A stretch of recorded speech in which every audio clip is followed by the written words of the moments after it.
اور حضور نے فرمایا کہ پوری ہو جانے والی پیشگوئیاں بھی کسی الہامی کتاب کی صداقت کو ثابت کرنے کا ذریعہ ہوتی ہیں، لیکن حضور نے فرمایا کہ پیشگوئیوں کی بھی دو اقسام ہیں۔ کچھ پیشگوئیاں تو نجومی اور رمال بھی کرتے ہیں کہ وہ کہہ دیتے ہیں کہ قحط آئیں گے، زلزلے آئیں گے، ایسے ہو جائے گا ویسے ہو جائے گا، کچھ باتیں پوری بھی ہو جاتی ہیں۔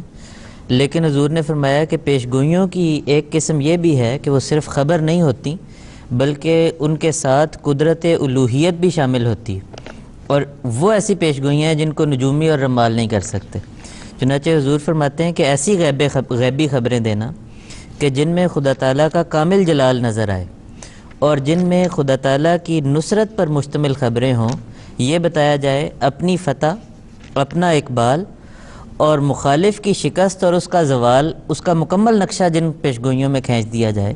ایسی اعلیٰ درجے کی پیشگوئیاں جو الہامی کتاب کرے گی وہ لازماً سچی کتاب ہوگی، اور اس معیار پہ بھی اگر قرآن مجید کو پرکھا جائے گا تو ہمیشہ سچی کتاب کے طور پر سامنے آئے گا۔ یہ تمہید نمبر 6 تھی۔ پھر تمہید نمبر 7 میں اس کا مضمون کسی حد تک تمہید نمبر 2 کے ساتھ ملا ہوا ہے، اسی سے تعلق رکھتا ہے۔ حضور نے تمہید نمبر 2 میں امور غیبیہ کی بیان کی بنیاد رکھی تھی، اسی دلیل کو ایک مختلف پیرائے میں حضور نے یہاں پر بیان فرمایا، اور حضور فرماتے ہیں کہ علوم دین اور الہیات کے باریک سے باریک دقائق اور معارف قرآن مجید میں بیان کیے گئے، اور دوسرا اس کا پہلو یہ ہے کہ یہ باریک سے باریک دقائق اور معارف کس نے بیان کیے ہیں؟ جس کے متعلق یہ بات ثابت ہے کہ وہ امی محض تھے اور جنہوں نے کبھی کسی مکتب میں تعلیم نہیں پائی تھی۔ اور حضور نے فرمایا کہ یہاں پر حضور نے حضرت صلی اللہ علیہ وسلم کے امی ہونے پر عقلی دلائل قائم فرمائے۔ حضور فرماتے ہیں کہ قرآن مجید میں حضرت صلی اللہ علیہ وسلم کے امی ہونے کے دعوے کو پیش کیا گیا۔ اگر در حقیقت اور فی الواقع آپ امی نہیں تھے اور پڑھے لکھے تھے تو حضور نے فرمایا کہ قرآن میں جب ان کو بار بار امی قرار دیا گیا تو بے شمار لوگوں کو اس دعوی امیت کی تکذیب کرنی چاہیے تھی، بلکہ اول درجے پر آن صلی اللہ علیہ وسلم کو تو ایسا دعویٰ کرنے کی جرت بھی نہیں ہونی چاہیے تھی، جو لوگ موجود تھے وہ ان کی تکذیب سے ڈرتے ہوئے۔ اور حضور نے فرمایا کہ حقیقت میں اصل بات یہ ہے کہ جو یہودی اور عیسائی مسلمان ہوئے تھے ان سب نے یہی تو دیکھا تھا کہ ایک امی کی زبان سے ایسے معارف جاری ہو رہے ہیں جن کا جاری ہونا ایک امی کی طرف سے ظاہر ہونا بالکل ناممکن ہے۔ چنانچہ بعض لوگوں نے رقیق عذر حضور نے فرمایا کہ کیے ہیں۔ کسی نے کہہ دیا کہ انما یعلمہ بشر، اسے کسی انسان نے سکھایا ہے، یا کسی نے کہہ دیا کہ آنہ علیہ۔ یہ جو دو باتیں ہیں نا، میں تھوڑا سا یہ جو حضور یہ دو باتیں ہیں جو یہ ظاہر کر رہی ہیں کہ حضور کے زمانے کے لوگ ان کے امی ہونے کا نہ صرف کہ انکار نہیں کرتے تھے بلکہ انڈائریکٹلی اقرار کر رہے تھے کہ خود تو لکھ نہیں سکتا، کوئی آ کے لکھا دیتا ہے، خود تو پڑھنا نہیں جانتا، کوئی آ کے پڑھا دیتا ہے۔ جی بالکل، یہ باتیں ہوئی ہیں قرآن شریف میں۔ یہاں تک کہا کسی نے کہ آنہ علیہ قوم آخرون، کہ ایک انسان کا کام نہیں، ایک پوری قوم مل کے اس کی مدد کرتی ہے تب یہ کتاب لکھی جاتی ہے۔ یہ حضور نے فرمایا کہ کسی نے یہ عذر بھی کیا کہ یہ جنوں کا کلام ہے، انسانوں کی طاقت سے باہر ہے، تو اس کا جواب بھی قرآن مجید میں خدا تعالیٰ نے دیا کہ لَإِنِ اجْتَمَعَتِ الْإِنسُ وَالْجِنُّ عَلَىٰ أَن يَأْتُوا بِمِثْلِ هَٰذَا الْقُرْآنِ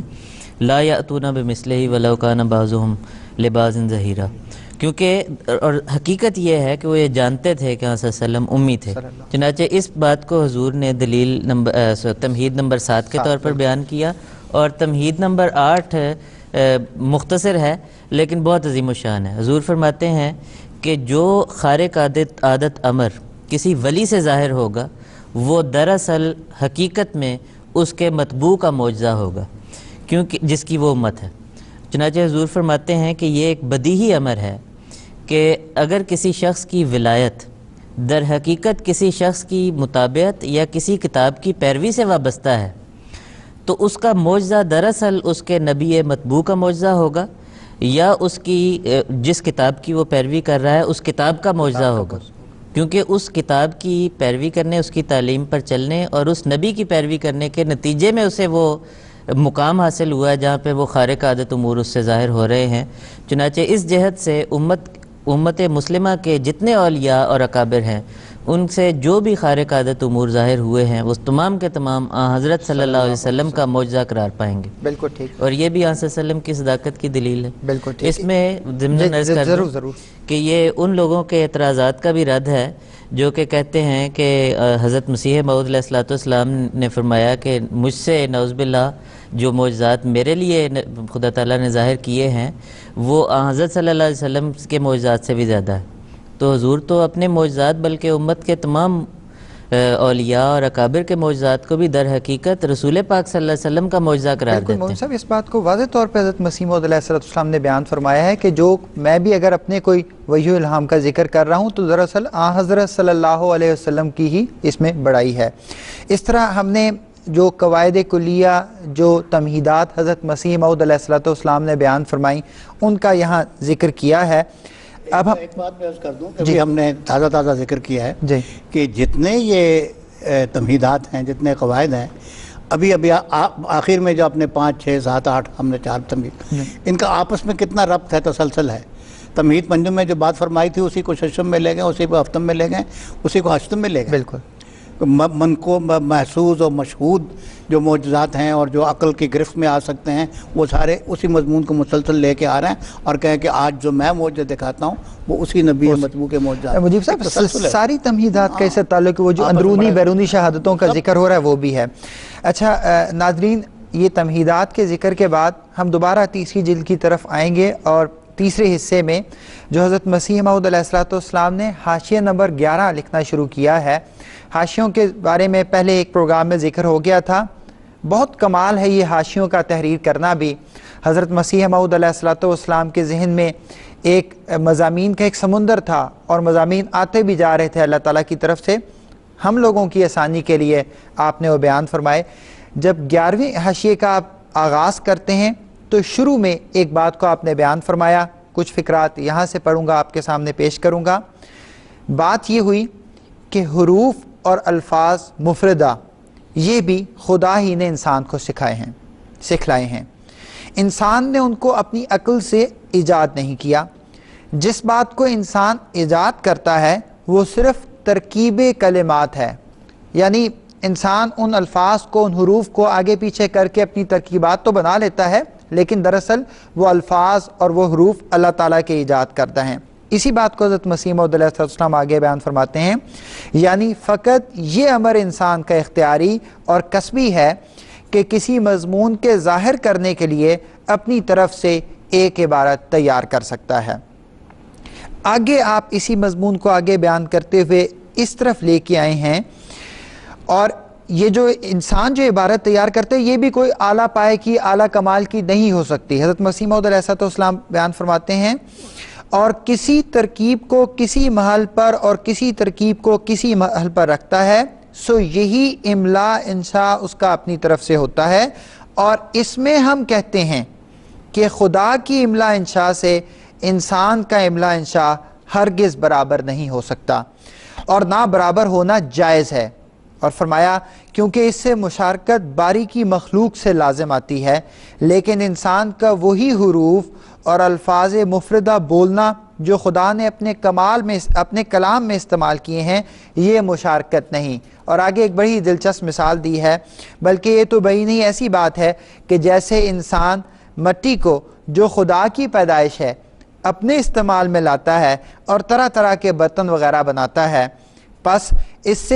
سے یہ تو ثابت نہیں ہوتا کہ انسان خدا کا شریک ہو گیا ہے, کیونکہ مٹی تو بلا شبہ خدا کی مخلوق ہے نہ انسان کی مخلوق. شراکت تو تب ثابت ہو کہ جب کوئی انسان خدا کی طرح اس مٹی سے حیوانات اور نباتات اور طرح طرح کے جواہرات بنا کر دکھلا دے. یہ وہ فرق ہے کہ جو خدا تعالیٰ کے کلام میں, خدا تعالیٰ کی مخلوقات میں اور انسان کے کلام میں اور انسان کی بیان کردہ مختلف چیزوں میں ہے یا بنائی ہوئی مختلف چیزوں میں ہے. مجیب صاحب اب آگے ہم نے آنا ہے ان وساوس کی طرف جو حضرت مسیح موعود علیہ السلام نے خاص طور پہ برہمو سماج کے جو انہوں نے بنائے ہیں, اور حضرت مسیح موعود علیہ السلام نے بیان فرمایا کہ بہت جان کنی سے انہوں نے بنائے ہیں اور ان کا یہاں رد کیا ہے. مومن صاحب وساوس کے ذکر ہم کرنے لگے ہیں. جی ویسے میں صرف یہ بات درمیان میں عرض کرنا چاہتا تھا کہ حضور نے جو مختلف فرقوں کے جو وساوس یا ان کی طرف سے جو اعتراضات کیے ہیں ان کا جو رد کیا ہے یہاں پر، اس کی وجہ بھی حضور نے اس کتاب میں بیان فرمائی ہے۔ چنانچہ حضور فرماتے ہیں کہ اس کتاب کے لکھنے سے یہ مقصد نہیں کہ کسی فرقے کو یا کسی فریق کو رنجیدہ کیا جائے، اور ہم کو ہرگز منظور نہ تھا کہ اس کتاب میں کسی اپنے مخالف کے خیالات اور اندیات کا ذکر زبان پر بھی لاتے، لیکن حضور فرماتے ہیں کہ جب کوئی بات ثابت کرنی ہو تو فریق ثانی کے عذرات کا اگر رد نہ کیا جائے تو وہ بات ثابت نہیں ہوتی۔ مثال کے طور پر ہستی باری تعالیٰ ثابت کرنی ہوگی تو دہریوں کے جو خیال اور ان کے جو عقائد ہیں، ان کے جو دلائل ہیں، اگر ان کا رد نہیں کیا جائے گا تو بات پوری طرح ثابت نہیں ہوگی۔ اس وجہ سے حضور فرماتے ہیں کہ مختلف وساوس جو کہ مختلف فرقوں کی طرف سے دلوں میں ڈالے جاتے ہیں، جو اعتراضات کیے جاتے ہیں، ان کا رد بھی ساتھ کے ساتھ کیا گیا ہے۔ تو مختصر سی بات ان وساوس اور ان اعتراضات کے جواب دینے کی جو وجہ حضور نے خود بیان کی ہے، یہ میں عرض کرنا چاہتا ہوں۔ جی بالکل ٹھیک۔ مجیب صاحب، پہلا وسوسہ جو برہمو سماج کی طرف سے اور حضرت مسیح موعود علیہ السلام اس کا رد بیان فرماتے ہیں۔ اس کا میں تھوڑا سا اس سے پہلے عرض کر دوں،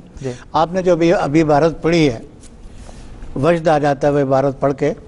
یہ عبارت شروع ہوئی ہے، حاشیہ شروع ہوا ہے، حاشیہ نمبر 11،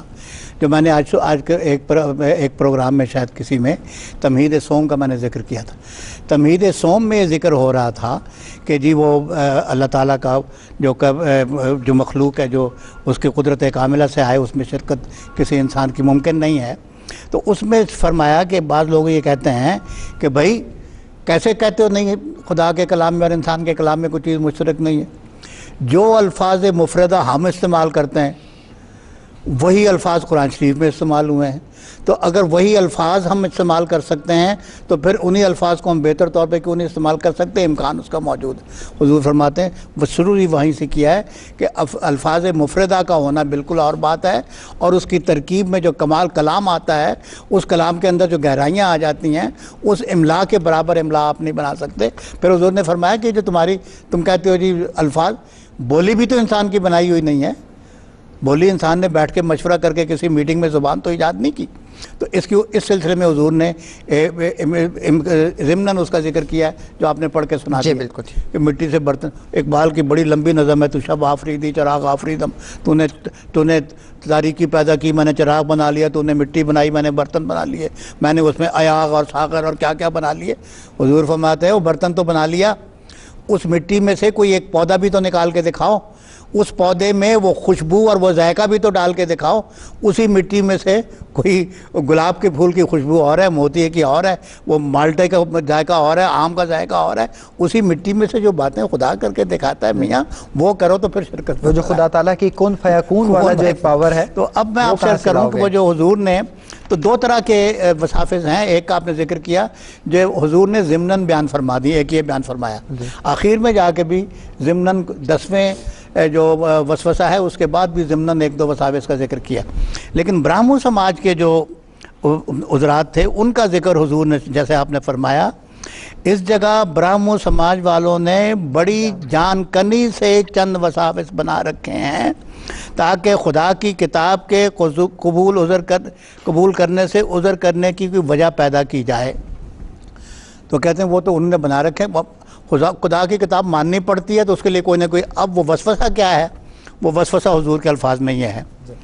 یہ بحث کہ کوئی کتاب الہامی انسانی طاقتوں سے باہر ہے، اصل بحث الہام کی ایک فرع ہے کہ یہ بات کہ بھئی قرآن بے نظیر ہے، ایک الہامی کتاب ہے، کوئی اس کی کوئی نظیر نہیں بنا، یہ تو بات کی بات ہے۔ اصل بات یہ ہے کہ الہام کا وجود ہے کہ نہیں ہے۔ اصل بحث الہام کی ایک فرع ہے،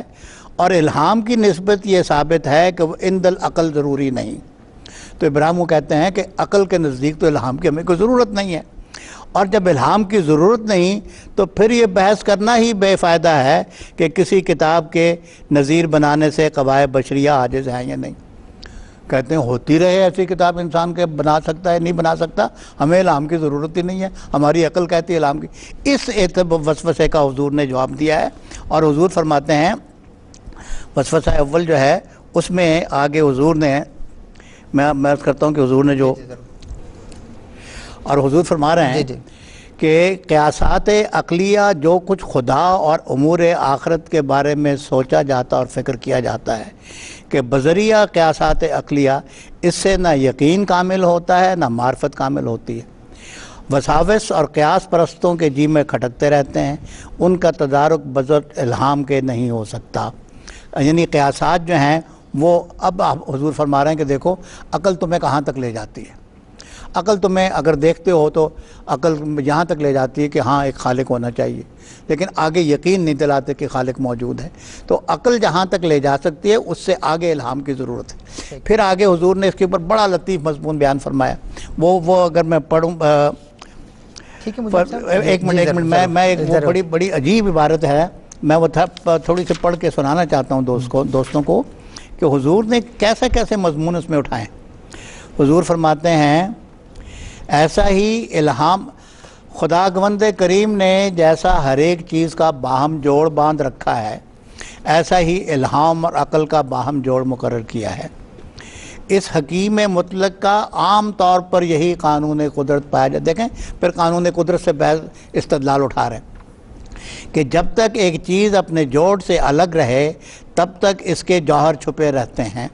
بلکہ اکثر اوقات نفع کی جگہ ضرر ہوتا ہے۔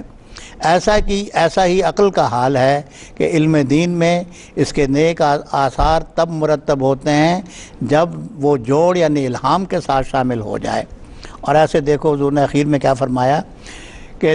فرماتے ہیں دھوکہ مت کھانا کہ عقل ایک عمدہ چیز ہے، ہم ہر ایک تحقیق عقل ہی کے ذریعے سے کر سکتے ہیں، بلا شبہ عقل عمدہ چیز ہے، لیکن اس کا جوہر تب ہی ظاہر ہوتا ہے جب وہ اپنے جوڑ کے ساتھ شامل ہو، ورنہ دھوکہ دینے میں دشمنوں سے بدتر ہے، دو رنگی دکھلانے میں منافقوں سے بڑھ کر ہے۔ سو تمہاری بدنصیبی جو تم اس جوڑ کے نام سے بھی چڑھتے ہو۔ دوستو خوب سوچو، بن جوڑ کسی بات کی بھی گت نہیں، خدا نے جوڑ بھی ایک عجیب چیز بنا دی ہے، جہاں دیکھو جوڑ ہی کام نکلتا ہے۔ ہم تم سب آنکھوں سے ہی دیکھتے ہیں پر آفتاب کی ضرورت ہے، کانوں سے ہی سنتے ہیں پر ہوا کی بھی حاجت ہے۔ آفتاب چھپا تو بس اندھے بیٹھے رہو، کانوں کو ہوا سے ڈھانک لو تو بس سننے سے چھٹی ہوئی۔ جس عورت کے پاس جس خامن سے کوئی بات نہ ہو پائے بھلا اس کا کس بد حمل ٹھہرے، جس زراعت کو پانی چھو بھی نہیں گیا اس کو پھل کیوں کر لگے۔ یہ باتیں ایسی نہیں کہ تمہاری سمجھ سے دور ہوں۔ جی مجیب صاحب بالکل، اور دل چاہتا ہے پڑھتا ہی چلے جائے انسان، اور وہ بالکل، اور ہمارا مقصد بھی یہ ہے کہ ہم کچھ نمونے پیش کر دیں لوگوں کے سامنے، اور پھر اصل مزہ تو اصل کتاب کے پڑھنے میں ہی ہے۔ اسی مضمون کو دوسرے اور تیسرے وسوسے میں ان کے وسوسے کو پیش کر کے آگے بڑھایا ہے۔ دوسرے وسوسے میں یہ بات پیش کی گئی ہے کہ چلیں اگر یہ مان بھی لیں کہ ضرورت ہے الہام کی، لیکن اس سے یہ تو نہیں ثابت ہوتا کہ الہام ہوا بھی ہے۔ اس کا ذکر کرتے ہوئے اس وسوسے میں آگے یہ بات بیان کی گئی ہے کہ بہت سی اور بھی چیزیں ہیں جو انسان چاہتا ہے لیکن وہ ہوتی نہیں ہیں۔ انسان یہ چاہتا ہے کہ اس کے اوپر موت نہ آئے لیکن آ جاتی ہے۔ انسان چاہتا ہے کہ وہ ہمیشہ تندرست رہے لیکن اس کو بیماری بھی آ جاتی ہے۔ اس کا ذکر کرتے ہوئے مسیح موعود علیہ السلام فرماتے ہیں موجود کو غیر موجود سمجھنا اور اس کی ضرورت کو ایک فرضی ضرورت قرار دینا ان لوگوں کا کام ہے جن کی قوت بینائی جاتی رہی ہے۔ ہاں اگر کچھ بس چل سکتا ہے تو قرآن شریف کی دلائل بے نظیری اور کمالیت کو جن کو ہم نے بھی اس کتاب میں لکھا ہے توڑ کر دکھلائیے۔ اور پھر تیسرے وسوسے میں تیسرا وسوسہ یہ ہے اگر صرف عقل کے ذریعے سے معرفت تام و یقین تام میسر نہ ہو تب بھی کسی قدر معرفت تو حاصل ہوتی ہے، وہی نجات کے لیے کافی ہے۔ اس کا ذکر کرتے ہوئے حضرت مسیح موعود علیہ السلام نے فرمایا یہ وسوسہ بالکل متعصبانہ خیال ہے۔ ہم پہلے بھی لکھ چکے ہیں کہ کسی دغدغہ کے بغیر خاتمہ نیک ہو جانا یقین کامل پر موقوف ہے، اور یقین کامل خدا کی بے نظیر کتاب کے بدون حاصل نہیں ہو سکتا۔ مومن صاحب اس جو تیسرا وسوسہ ہے اس کے آخر میں حضرت مسیح موعود علیہ السلام لکھتے ہیں کیا اس سے زیادہ تر کوئی اور کفر ہوگا کہ یہ کہا جاوے کہ وہ پورا رب العالمین نہیں بلکہ آدھا یا تیسرا حصہ ہے، اللہ تعالیٰ کی قوا کو، اللہ تعالیٰ کی قدرت کو کم کیا جائے۔ اس کے بعد ہم چہارم وسوسے کی طرف آتے ہیں، وسوسہ چہارم کی طرف۔ جی رئیس صاحب، یہ چوتھا وسوسہ جو ہے جس کا حضور نے یہاں پر جواب دیا ہے وہ یہ ہے کہ برہمو سماج والے کہتے ہیں کہ اگر چلے مان بھی لیا جائے کہ الہام اپنی ذات میں ایک جائز الوقوع امر ہے، لیکن اس سے پھر وہ کہتے ہیں کہ اس لحاظ سے تو پھر ہر ایک شخص کو ملہم ہونا چاہیے، اور یہ نہیں کہ ایک کو ہو اور باقی سب محروم رہیں، تو سب کو ہو الہام تاکہ سب کے سب خدا کی وجود کی معرفت حاصل کر لیں۔ تو حضور نے اس کا جواب حضور نے یوں دیا ہے کہ اس اعتراض کا رد قرآن کریم میں خود خدا تعالیٰ نے فرمایا ہے، جہاں فرمایا کہ کفار کا ذکر کرتے ہوئے کہ وَإِذَا جَاءَتْهُمْ آیَةٌ قَالُوا لَن نُؤْمِنَ حَتَّى نُؤْتَى مِثْلَ مَا أُوتِیَ رُسُلُ اللَّهِ اللَّهُ أَعْلَمُ حَيْثُ يَجْعَلُ رِسَالَتَهُ، کہ جب ان کو اوپر کوئی بھی آیت نازل کی جاتی ہے، جب ان کے پاس کوئی آیت آتی ہے تو وہ کہتے ہیں کہ ہم اس وقت تک نہیں مانیں گے جب تک کہ ہمیں بھی وہی نہ دی جائے، وہی کلام ہم پر بھی نہ اتارا جائے جو کہ اللہ کے رسولوں پر اتارا گیا۔ تو اس کا جواب خدا نے یہ دیا ہے کہ اللہ عالم حیث یجعل رسالتہ، کہ اللہ سب سے زیادہ جانتا ہے کہ رسالت کس کو عطا کرنی، اور حضور فرماتے ہیں گویا جواب یہ دیا گیا ہے کہ صاحب الہام ہونے میں اس کی اپنی استعداد اور قابلیت بھی تو شرط ہے، اور حضور فرماتے ہیں کہ اسی بات پر غور کر لو کہ خدا تعالیٰ نے تمام انسانوں کو مختلف قسم کے قوا دے کر پیدا کیا، اور انسان پیدائشی طور پر مختلف الاستعداد ہوتے ہیں، ہر کوئی اپنی کوئی سمجھدار ہوتا ہے، ذہین ہوتا ہے، اور کوئی اس کے بالمقابل غبی اور بلید ہوتا ہے۔ حضور فرماتے ہیں کوئی کمزور ہوتا ہے، کوئی طاقتور ہوتا ہے، اور یہ جو انسانوں کا مختلف استعدادیں لے کر پیدا ہونا ہے، یہ اس بات کو ثابت کرتا ہے کہ الہام الہی پانے والے بھی وہ لوگ ہوں گے جو اس الہام کو ریسیو کرنے کی، پانے کی استعداد اور قابلیت رکھتے ہیں۔ اس کے بعد حضور نے یہاں پر سورہ نور کی آیت نمبر 36، جس کو آیت نمبر نور بھی کہا جاتا ہے، اللہ نور السماوات والارض سے شروع ہوتی، حضور نے اس کی عظیم الشان تفسیر فرمائی ہے جو کہ پڑھنے سے تعلق رکھتی ہے، حضرت محمد مصطفیٰ صلی اللہ علیہ وسلم کے عشق میں ڈوبی ہوئی تحریر ہے، اور حضور نے بالکل خلاصتاً جو اس آیت کی تفسیر کا جو ایک عمومی جو مضمون ہے وہ یوں ہے کہ حضور نے فرمایا ہے کہ نور کو نور سے مناسبت ہوتی ہے، اور جو شخص آنکھوں کا نور رکھتا ہے آفتاب کا نور بھی وہی دیکھتا ہے، اس لیے حضور نے فرمایا کہ الہی نور پانے کے لیے اور الہی انوار پانے کے لیے دل کی روشنی شرط ہے، اور وہ ہر کسی کو حاصل نہیں، اور اس کا خلاصہ یہ ہے کہ وہ دل کا نور ساری دنیا سے بڑھ کر، تمام انسانوں سے بڑھ کر حضرت صلی اللہ علیہ وسلم کی پاک ذات کو عطا ہوا تھا، اور اسی لیے آپ کو نور علی نور کہا گیا۔ وہ تفسیر جو ہے اس کے لیے پھر جیسا کہ بار بار ہم اظہار کرتے ہیں کہ خود پڑھنے سے تعلق رکھتی ہے، اس کو اس طرح سے پروگرام میں تفصیل سے بیان نہیں کیا جا سکتا، وہ اپنی ذات میں ایک معجزہ ہے۔ ٹھیک، مجیب صاحب وسوسہ پنجم کا ذکر ہے، ٹائم ہمارے پاس کم ہے، تھوڑا سا اس کا ذکر کر دیں پھر ہم اگلے پروگرام میں۔ جی میں تھوڑا سا جو مجھے لطف آ رہا تھا ان کی بات سے، میں وہ شیئر کر لوں۔ بات یہ ہے کہ حضرت مسیح موعود علیہ السلام نے یہ جو چوتھا وسوسہ ہے اور پانچواں وسوسہ ہے، ان کا آپس میں بڑا گہرا جوڑ ہے، اب بات آگے وہی چل رہی۔ میں یہ دیکھ رہا تھا کہ اعتراض کرنے والے وہ اعتراض ہر زاویے سے کر رہے ہیں، اور حضرت مسیح موعود علیہ السلام ہر زاویے سے اس کا جواب دے رہے ہیں اور عقل کی روح سے دے رہے ہیں۔ اگلا وسوسہ جو برہمو لوگوں نے پیش کیا ہے، مجیب صاحب ایسا کرتے ہیں کیونکہ ہمارا وقت ختم ہو گیا ہے تو ہم اگلے وسوسے کو اگلے پروگرام میں لے جاتے ہیں اور وہاں سے پھر ہم اس کا آغاز کریں گے۔ ناظرین و سامعین، حضرت اقدس مسیح موعود علیہ السلام کی کتاب براہین احمدیہ کے بارے میں گفتگو کا سلسلہ جاری ہے۔ ہمیں امید ہے اور ہماری کوشش ہے کہ کسی نہ کسی طرح آپ کو اس طرف لے کے آئیں کہ آپ خود اس کتاب کو پڑھیں۔ تمہیدات ہیں،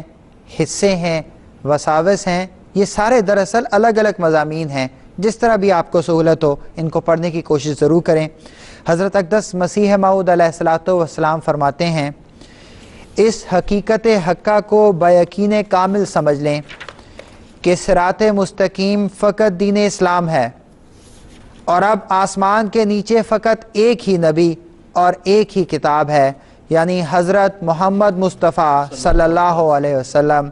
جو اعلیٰ و افضل سب نبیوں سے اور اتم و اکمل سب رسولوں سے اور خاتم الانبیاء اور خیر الناس ہیں، جن کی پیروی سے خدائے تعالیٰ ملتا ہے اور ظلماتی پردے اٹھتے ہیں اور اسی جہان میں سچی نجات کے آثار نمایاں ہوتے ہیں، اور قرآن شریف جو سچی اور کامل ہدایتوں اور تاثیروں پر مشتمل ہے، جس کے ذریعے سے حقانی علوم اور معارف حاصل ہوتے ہیں اور بشری آلودگیوں سے دل پاک ہوتا ہے۔ اللہم صلی علی محمد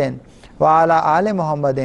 کما صلیت علی ابراہیم وعلی آل ابراہیم انک حمید مجید۔ اللہم بارک علی محمد وعلی آل محمد کما بارکت علی ابراہیم وعلی آل ابراہیم انک حمید مجید۔ اللہ حافظ۔